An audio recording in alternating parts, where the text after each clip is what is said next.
Bismillahirrahmanirrahim. Assalamualaikum warahmatullahi wabarakatuh. Alhamdulillahirabbil alamin wa bihi nasta'in ala umuri dunya waddin. Asyhadu an la ilaha illallah wa asyhadu anna Muhammadan abduhu wa rasuluh.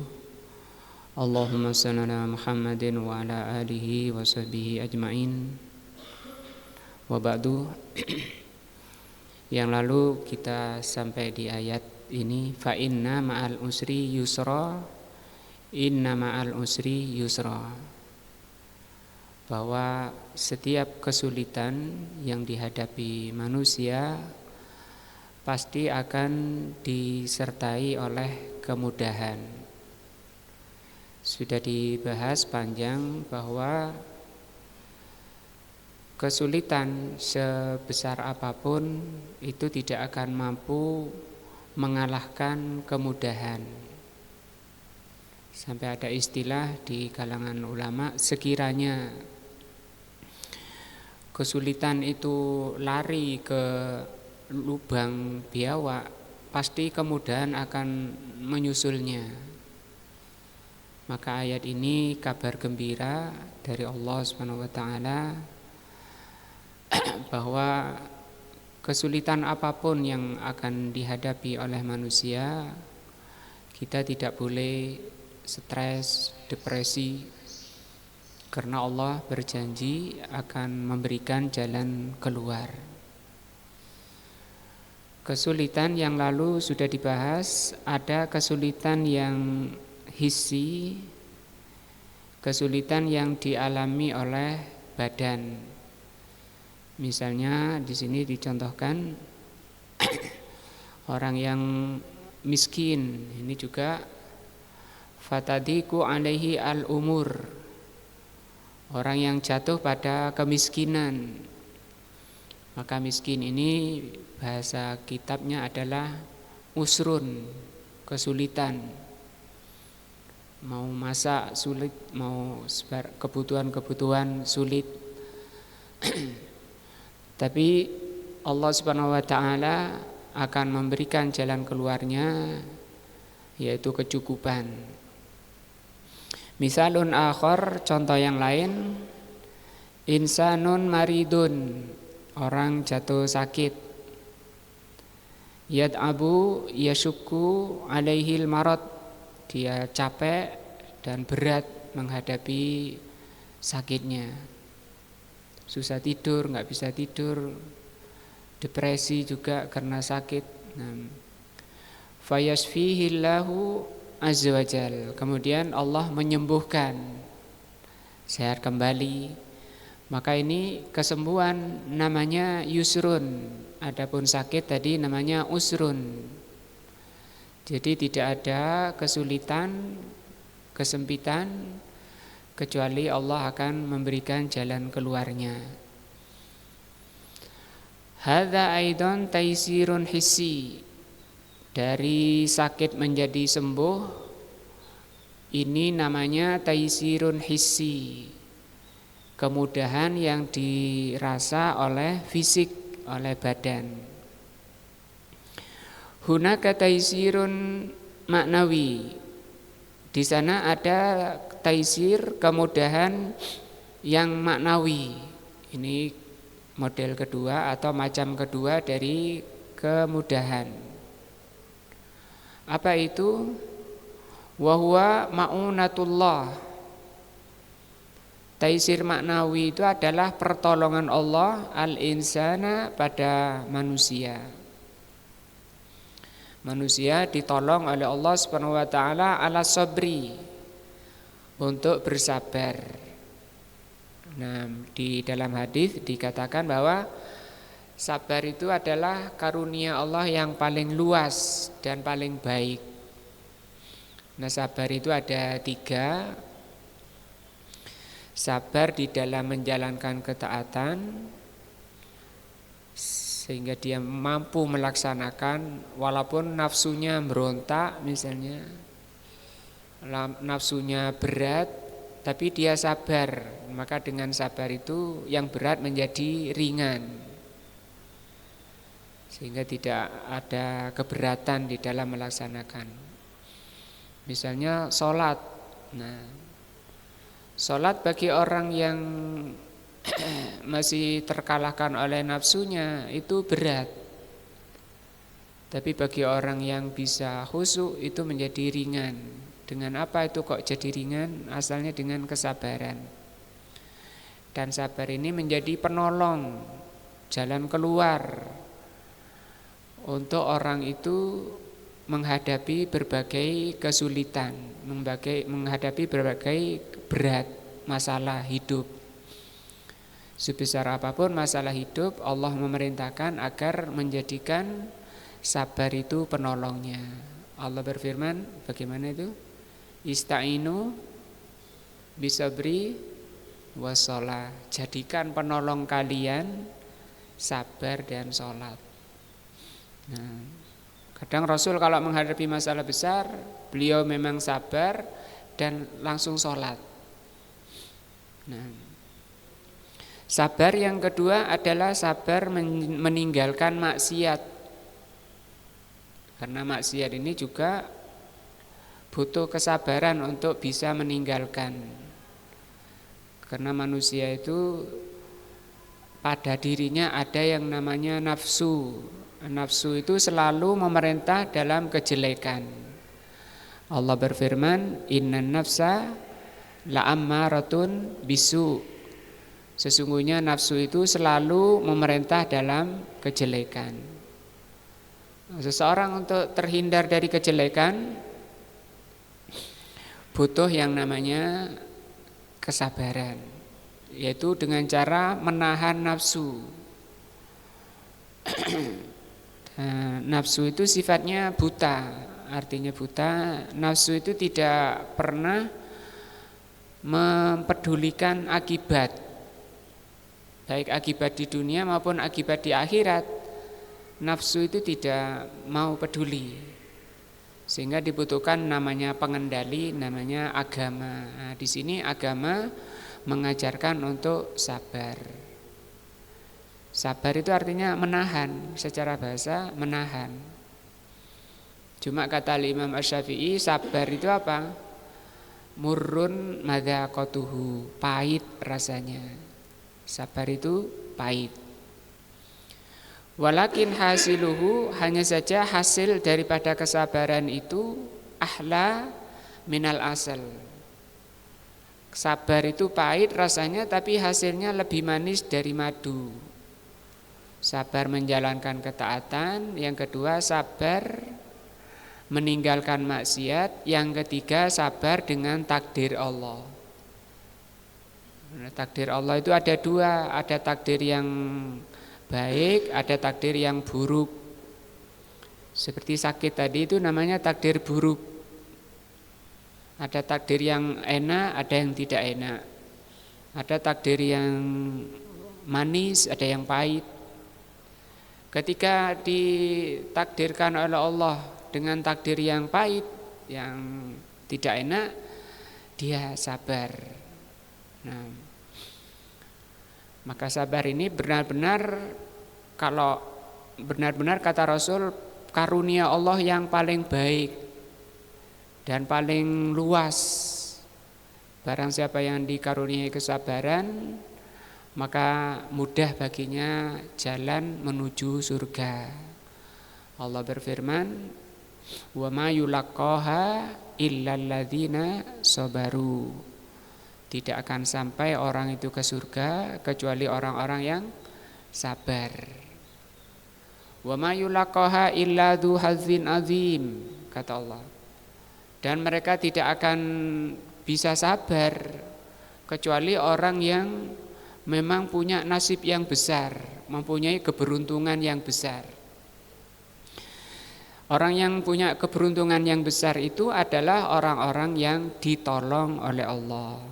Yang bahasa Arabnya tadi yusrun. Inna ma'al usri yusra. Yusrun di sini yusrun maknawi, kemudahan secara maknawi adalah Allah menolong orang itu untuk bersabar. Nah, hadza taisirun.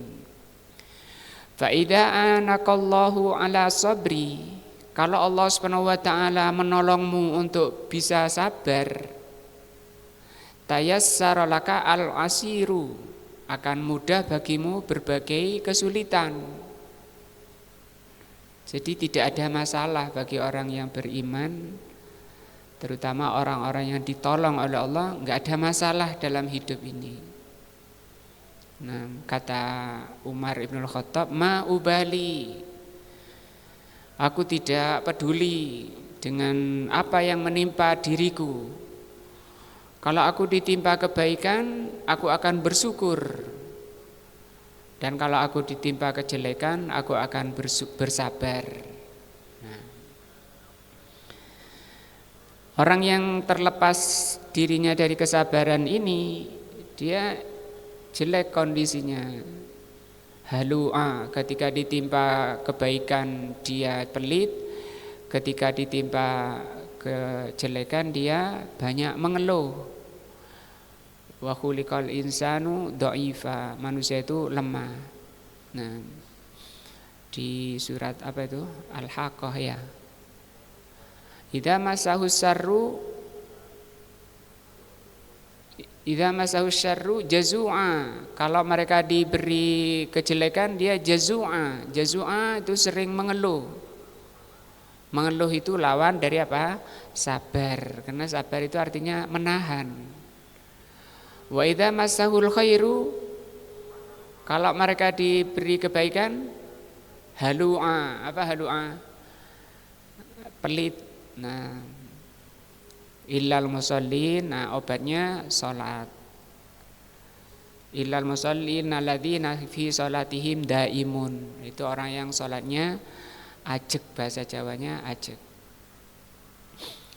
Wa sarada hadzal amru al-asiru, maka jadilah perkara-perkara yang sulit, alladzi law nazala alal jibali ladakkaha. Kata beliau, orang beriman ketika ditolong oleh Allah dengan diberi kesabaran. Tadi ya, sabar saya ulang-ulang bahwa sabar ini karunia yang paling baik dan paling luas.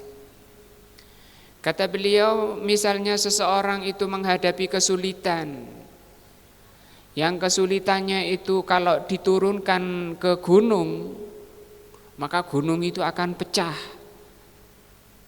Gunungnya tidak mampu menahan apa? Kesulitan itu, keberatan. Misalnya taruh bom, ya. Kalau Gunung Kawi misalnya sebesar itu, bomnya mungkin sekian ton hancur. Nah, bagi orang yang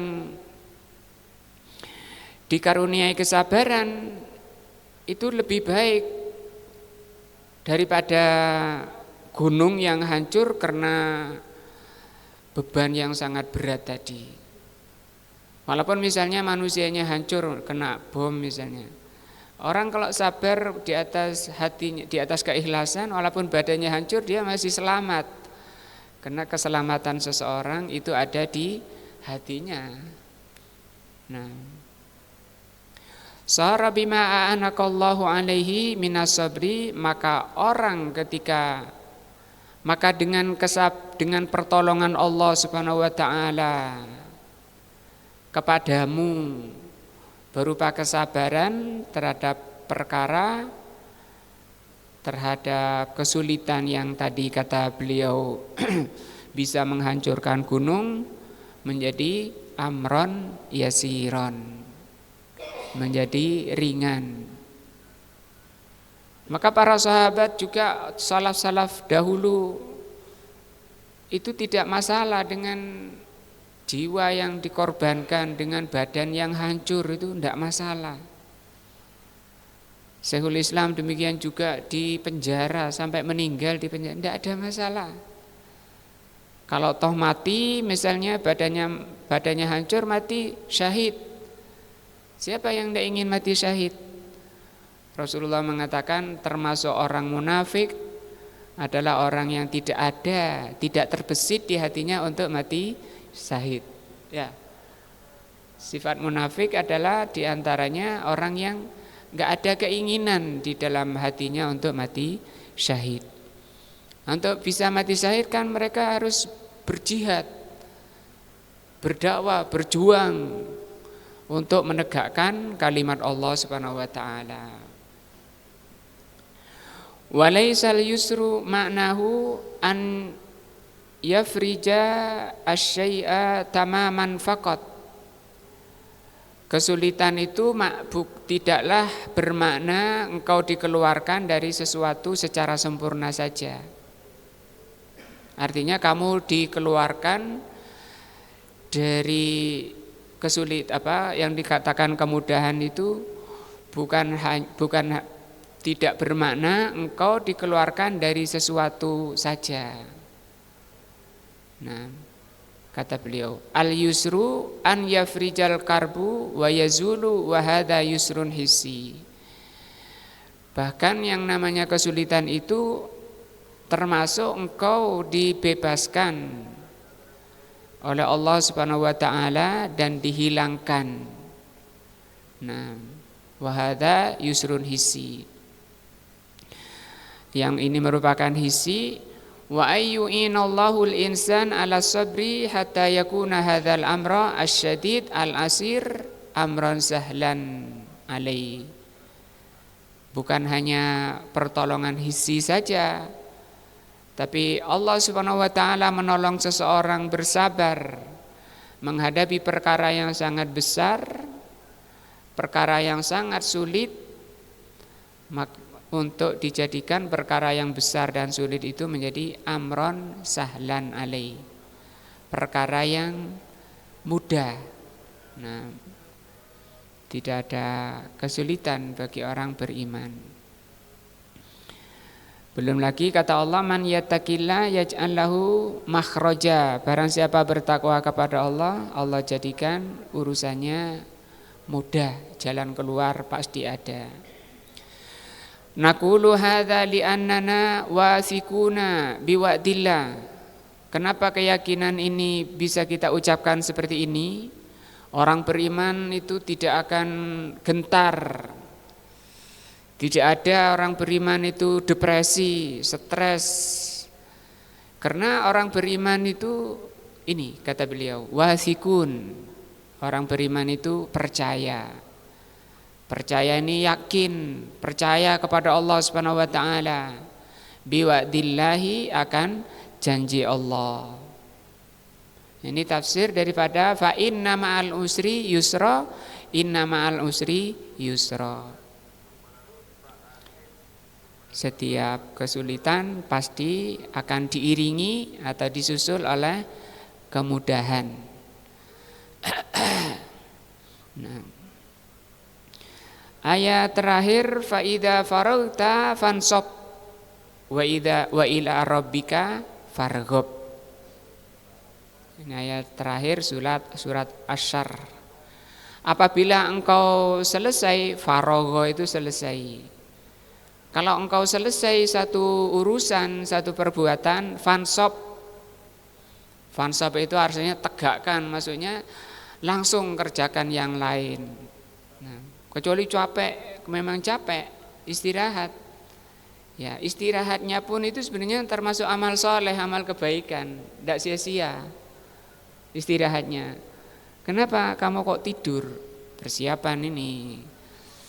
Jangan suudon, ini persiapan mau lanjut begitu. Jadi bagi orang yang beriman seperti ini. Orang beriman tidak lemot, semangat, fansab kata Allah. Langsung kerjakan yang lain dari kebaikan-kebaikan. Wa ila rabbika, dan kepada Rabbmu, kepada Allah saja, farghab. Farghab, engkau berharap pahalanya. Dan ini ayat ini bimbingan hidup kita supaya hidup kita ini menjadi penuh dengan kualitas. Tidak ada waktu yang hilang sia-sia. Ya, tidak ada waktu berlalu kosong dari pahala. Mana dalilnya? Ini ayat ini. Surat apa ini? Asy-Syarh, ayat terakhir. Kata Allah gimana? Fa idza faragta, kalau kamu selesai satu kebaikan, fansab, lakukan kebaikan berikutnya. Di dalam kamu melakukan kebaikan tadi, farghab, berharaplah ila rabbika, kepada Rabbmu. Berharap apa? Pahalanya, berharap diridhoi, dicintai. Nah, harus begitu orang beriman, penuh dengan energik, semangat, tidak lemot loyo, lalai. Itu sifat yang jelek. Rasulullah SAW bersabda, al-mu'minul qawi khairun wa ahabbu ilallah minal mu'minid dhaif. Ya. Orang beriman yang baik, yang kuat, itu lebih baik, kata Rasul, dan lebih dicintai Allah daripada orang mukmin yang lemah. Perkataan daripada orang mukmin yang lemah itu supaya orang tidak memahami bahwa orang beriman kalau lemah itu tidak ada kebaikannya. Ada kebaikannya, tapi yang lebih baik. Nah, maka kata para ulama tafsir, hadis ini menerangkan bahwa semakin orang itu tinggi keimanannya, maka orang itu semakin dicintai oleh Allah. Ya, artinya apa? Kecintaan Allah kepada seseorang tergantung tingkat keimanannya. Semakin orang itu meninggi keimanannya, semakin kuat, Allah semakin cinta. Kondisi orangnya, kualitas orangnya semakin apa? Baik. Maka kecintaan Allah tergantung dari tingkat kebaikan keimanan seseorang. Sehingga tidak ada amalan yang terbaik di dunia ini selain dari bagaimana orang itu mengupayakan meningkatnya apa? Iman. Dengan meningkatnya iman, nah itu Allah semakin cinta kepadanya. Orang itu semakin berkualitas di sisi Allah. Ihris, kata Rasul sallallahu alaihi wasallam, masih di lanjutan hadis. Ihris, semangat kalian, ala ma yanfa'uka, terhadap perkara yang bermanfaat bagimu, baik perkara agama maupun perkara dunia. Perkara dunia apa yang bermanfaat? Ada dua. Al-ilmun nafi', yang kedua apa? Amalus saleh, amal saleh. Nah, maka kita semangat di dalam berilmu, di dalam menuntut ilmu, ngaji, semangat dalam rangka menjalankan perintah kepada Allah, dalam rangka meningkatkan kualitas iman. Karena dengan taklim itu iman akan menguat, semakin baik. Nah, wala ta'jiz, kata Rasul, jangan lemah. Ya. Terus apa lanjutan hadisnya? Wasta'in billah, mohonlah pertolongan kepada Allah. Di dalam kita ta'lim, mohon pertolongan kepada Allah. Nah, di dalam kita mengamalkan ilmu yang dipelajari, itu butuh pertolongan dari Allah Subhanahu wa taala. Ai idza faragta min a'malika, maksudnya kalau kamu sudah selesai dari amalanmu, fansab li amalin akhar, bersegeralah kamu, persiapkan, lanjut untuk melakukan amalan yang lain, yakni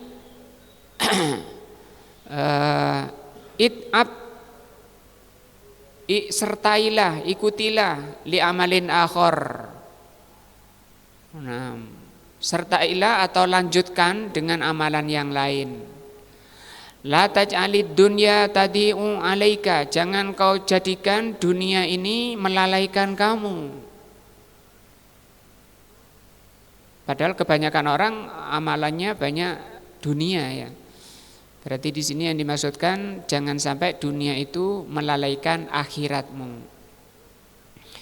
Walihada kanat hayatul insan al-aqilu hayatun jiddun. Dari ini maka hendaknya kehidupan manusia itu, kehidupannya orang yang berakal itu adalah kehidupan yang jiddun. Apa jiddun itu? Serius. Nah, bukan kehidupan itu hanya mikirkan bagaimana nafsunya puas, nah, kenyang, bagaimana hidup enak di dunia, pikirannya tidak lebih dari perut. Nah, itu bukan orang, itu hewan. Nah, hewan itu dipuji kalau banyak makan. Kalau manusia dipuji karena ibadahnya, karena keimanannya, ketakwaannya. Nah, bahkan Allah tidak melihat orang itu dari sisi fisiknya.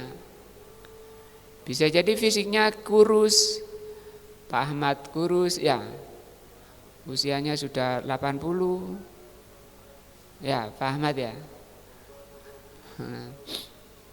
Tapi Masya Allah bisa mengalahkan ya, badannya gemuk-gemuk kuat. Di depan di soft pertama, orang-orang masjid belum buka, beliau sudah hadir. Itu cocok sama hadis tadi, al-mu'minul qawi, orang mukmin yang kuat itu lebih baik dan lebih dicintai oleh Allah. Mudah-mudahan Pak Ahmad dicintai oleh Allah Subhanahu wa taala. Dan lebih baik yang untuk memberi semangat yang kuat-kuat, yang muda-muda. Gitu Pak Ahmad, dicewer enggak apa-apa Pak Ahmad yang muda-muda itu ya. Ayo gimana masa kalah sama saya gitu. Nah, dan yang dimaksud kuat di situ oleh Rasul mengatakan al-mu'minul qawi, orang mukmin yang kuat itu kuat apanya? Hatinya, kuat imannya. Karena kenyataannya fisiknya lemah. Yang lebih kuat banyak yang badannya gede-gede, badannya kuat-kuat, tapi kok lemot. Nah, maka yang dipuji tadi kebanyakan ahli tafsir menafsirkan itu kuat imannya, kuat hatinya, kuat jiwanya, dorongan kebaikannya stabil, bagus, sehingga dia sama sekali tidak ingin terlepas, terluput dari kebaikan-kebaikan. Kullama faragha min amalin syar'in fi amalin akhar, syara'a fi amalin akhar.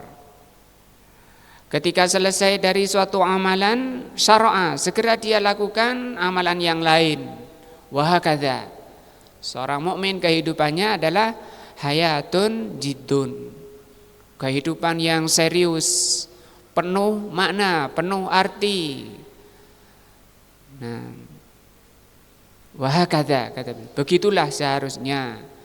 Li'anna zaman, karena waktu yafutu 'alal insan fi halin yaqdhatuhu wa manamihi.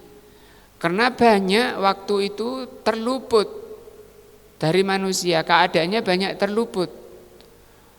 Baik ketika dia sadar, lebih-lebih ketika tidur. Dipotong dengan tidur. Nah, manusia akan menjalani yang namanya bangun, tidur, sibuk, selesai. Nah,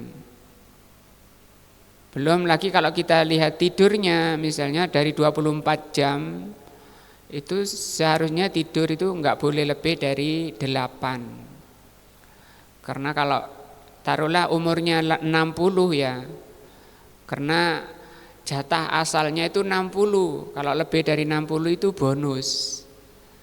Rasul mengatakan khairun nas, orang terbaik itu mantola umruhu, orang terbaik itu adalah orang yang panjang umurnya, wahasuna amaluhu, dan baik amalannya. Panjang umurnya tapi gak tobat-tobat. Wah, ini jelek seperti itu. Nah, bahkan dosa-dosa dari kecilnya itu ditumpukkan ke dia, tidak diampuni kalau sudah umur 60 kok belum taubat. Nah, tidurnya 60 dipotong 15 tahun. 15 tahun dari lahir sampai balik. Tinggal berapa Pak Amin? 60 dipotong 15, 45. Nah, 45 dipotong 24 jam dipotong 8 kan tinggal itu 24 potong 8 kan sepertiganya ya. 45 dipotong sepertiga lagi dipotong tidurnya. Tinggal 30 tahun. Nah, tinggal 30 tahun itu waktu efektif, bahasa pelajarannya itu waktu efektif. Lah kok efektifnya malah buat main-main, enggak belajar, tidak kenal Allah Subhanahu wa taala, tidak belajar membaca Al-Qur'an, tidak beribadah kepada Allah. Baru setelah mau mati dia mengatakan kepada Allah, ya laitani, ya kemudian mengatakan, ya Allah, tundalah kematianku sekejap saja, sebentar saja. Fa as-saddaqa wa akum minas sholihin. Aku ingin berbuat baik, aku ingin sedekah. Itu ketika permintaan ini ketika sakaratul maut. Nah, maka kata Allah, kalau ajal itu sudah datang tidak akan ditunda. Yasirun, itu waktu ini sangat cepat. Belum lagi kata Rasul SAW, tanda akhir zaman itu waktu dipercepat oleh Allah Subhanahu wa taala. Sebulan, setahun seperti 1 bulan, 1 bulan seperti seminggu, seminggu seperti 1 hari, 1 hari seperti 1 jam saja. Kemarin belum selesai capek, sudah Jumat lagi. Cepat. Tapi ini faedahnya besar. Mengingatkan kita untuk benar-benar fokus dalam hidup ini. Tidak diberi waktu lagi oleh Allah Subhanahu wa taala untuk buang-buang, untuk lalai-lalai. Diisi, dikualitaskan dirimu dengan apa? Iman dan takwa. Belum lagi akhir zaman ini banyak orang yang matinya mati mendadak. Supaya gimana itu kok banyak orang mati mendadak? Kalian harus siap mati. Karena banyak orang mati mendadak. Jangan lagi main-main, mati.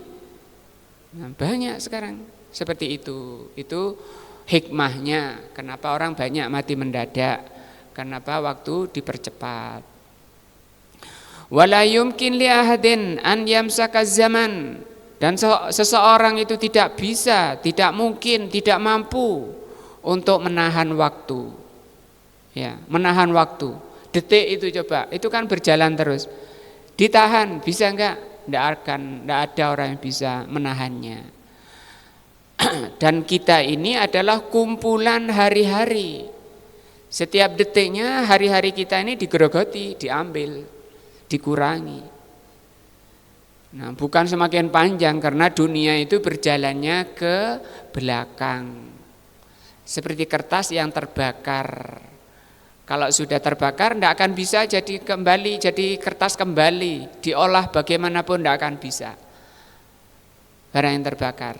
Nah, lau ijtama'al khalqu kulluhum, kalau semua makhluk ini semuanya berkumpul bersatu, sepakat liyaqafu asyamsa, untuk menghentikan matahari.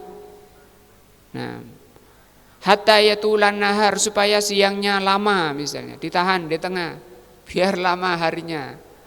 Nah, mata makanu, tidak ada yang bisa menahannya.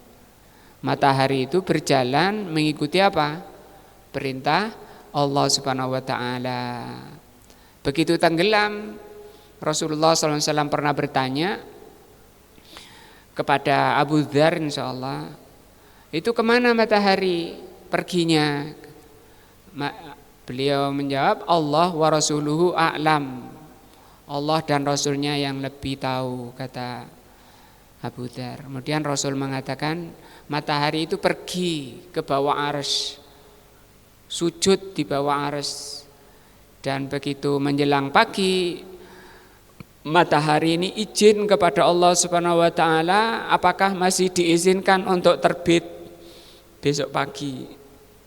Begitu setiap hari minta izin dan diizinkan oleh Allah Subhanahu wa taala sehingga sebentar lagi terbit.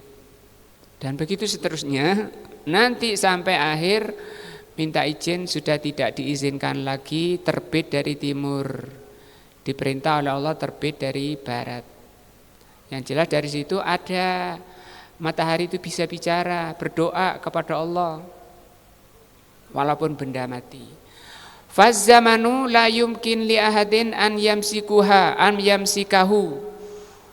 Maka waktu itu tidak ada seorang pun yang mampu, yang bisa untuk menahannya. Idzan, kalau begitu, ya, ij'al hayataka hayatun na'am jiddun, kehidupan yang serius. Nah, kalau bisa tidurnya dikurangi. Karena tidur itu hakikatnya bukan kewajiban. Wajib apa enggak hukumnya? Apa Abu Aiman? Hukum tidur sunnah atau apa Ami? Oh, kebutuhan. Jadi tidur itu hakikatnya sekedar kebutuhan. Kapan saya tidur? Kalau saya lagi butuh. Kalau artinya dia hak badan, gitu kan ya. Kalau sampai tidak ditunaikan, badannya bahaya, kamu zalim pada dirimu. Karena dibuat begadang malah enggak tidur. Tapi banyak orang yang tidur terus, itu bahaya. Kalau kita buka kitabnya Al-Imamul Qayyim, ada 5 perkara yang membutakan hati, bahkan mematikan hati. Di antaranya banyak tidur, yaitu tidur melebihi kebutuhannya. Tidur sudah sekedar istirahat, badan fresh, bangun, fansop, kata Allah. Bangkit, ambil lagi amalan baik berikutnya. Fa idza faragta min amalin, kalau kamu selesai dari suatu amalan, fansop, lakukan fi amalin akhar, amalan yang lain. Nah, cari amalan-amalan yang mencocoki syariat Allah, yang dicintai dan diridhoi oleh Allah. Karena ketika kita beramal, kita berharap pahala dari Allah. Idza faragta min amalid dunya, kalau kamu selesai dari amalan dunia, selesai kerja dari sawah, tukang dan seterusnya. Nah, alaika bi amalin akhirah, segeralah kamu melakukan amalan akhirat. Nah, terutama sholat. Nah, walaupun lagi asik-asiknya nyangkul, ya, di tengah sawah, belepotan, ada panggilan Allah Subhanahu wa taala di masjid. Nah, Allahu Akbar. Wah, itu kan kalau kita sadar bahwa Allah itu lebih besar dari sekedar apa? Cangkul. Sehingga dikisahkan orang dahulu. Nah, di dalam kitab disebutkan tukang dulu ketika ngangkat petilnya, petil ini palu. Ketika tukang ngangkat palu, dengar Allahu Akbar, enggak jadi nutuk. Enggak jadi ini. Langsung ditaruh. Sampai ditulis oleh para ulama, kenapa? Ada panggilan Allah bahwa Allah lebih besar, akhirat lebih besar, sholat lebih besar dari sekedar hewan-hewan yang kamu ikuti ekornya, dari sekedar pertanian kamu asik dengannya. Nah, ketika kamu selesai dari amalan dunia, lakukanlah amalan akhirat. Nah, faragta min amalil akhirah, kamu selesai dari amalan akhirat, selesai sholat, istaghalta bi amrid dunya, kamu balik lagi ke sawah sana, Lanjutkan, angkat lagi cangkulnya. Wah, Masya Allah, pahala terus, hati tenang, hati ceria, gembira. Nah, faida qadaita as-shalah, kalau kamu selesai salat yaumal jum'ah, pada hari Jumat, fantashir, menyebarlah fil ardi, di muka bumi. Wabtagi min fadlillah, carilah karunia Allah Subhanahu wa taala. Wa salatul jum'ati tanfiha amalani dunyawiyan. Maka amalan salat Jumat itu diapit oleh dua amalan dunia. Sebelumnya dia lagi asik kerja, dipanggil Jumatan, segera panggil, penuhi seruan Allah, dan selesai sholat Jumat oleh Allah disuruh balik lagi. Ya ayyuhalladzina amanu idza nudiya lis-salati min yaumil jum'ah, wahai orang-orang yang beriman, ketika kamu dipanggil untuk sholat Jumat, fas'au ila dzikrillah, yakni wa antum masghulun, padahal kamu lagi sibuk. Lagi sibuk fi dunyakum, dengan urusan dunia kalian. Fas'au, taruh, segera menoleh menuju zikrullah. Jadi sholat Jumat di sini disebut zikrullah, zikir kepada Allah Subhanahu wa taala. Wa aqimis sholata lidzikri, sholat itu termasuk zikir kepada Allah, dan ini zikir yang terbaik, karena zikir dalam sholat itu ada 3 anggota badan yang kita berzikir dengannya. Zikir dengan hati, zikir dengan lisan, dan dengan anggota badan. Karena zikir itu ya 3 tadi, dengan hati, lisan, anggota badan. Nah, itu ada pada sholat, sehingga sholat itu betul-betul menjadi penyejuk hatinya. Rasul mengatakan ju'ilatis sholatu qurratu aini, Allah menjadikan penyejuk hatiku salat. Wa ju'ilatis salatu qurratu aini, dijadikan oleh Allah penyejuk hatiku itu salat. Wa hubbiba ilayya, dan Allah menjadikan aku cinta kepada apa? Kalau penyejuk hati salat, wa hubbiba ilayya, dicintakan kepadaku oleh Allah 2, apa itu? Apa sama?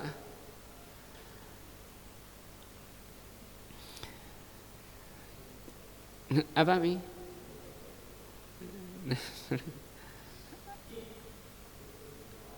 Minyak wangi. Nah, satu lagi. Siapa? Wanita. Nah, Pak Hadi 100. Karena di situ apa? Makanan hati. Bahkan penyembuh penyakit jiwa diantaranya itu syahwat yang tinggi. Misalnya seusia Mas Cahyo ini sih, muda-muda, sih gereng-gerengnya kayak gitu ya. Biar enggak tidur. Kata Rasul sallallahu alaihi wasallam, kalau kamu di jalan ketemu wanita, kemudian kamu terfitnah, pulang, kata Rasul.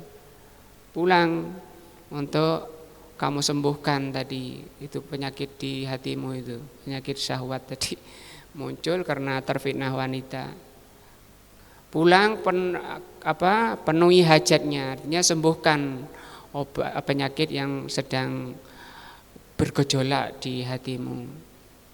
Karena kata Rasul, wanita itu dari depan berbentuk syaitan, dari belakangnya berbentuk syaitan.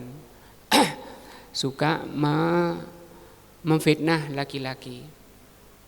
Dan tidak ada fitnah yang terbesar setelahku, kata Rasul, terhadap orang beriman kecuali wanita. Dan itu dilakukan oleh Rasulullah SAW.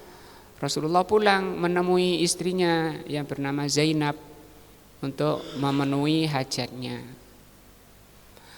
Fa idza qadaitas salata, kalau kamu selesai salat, fantashiru, menyebarlah kalian fil ardi wabtagu min fadlillah, mencari karunia Allah.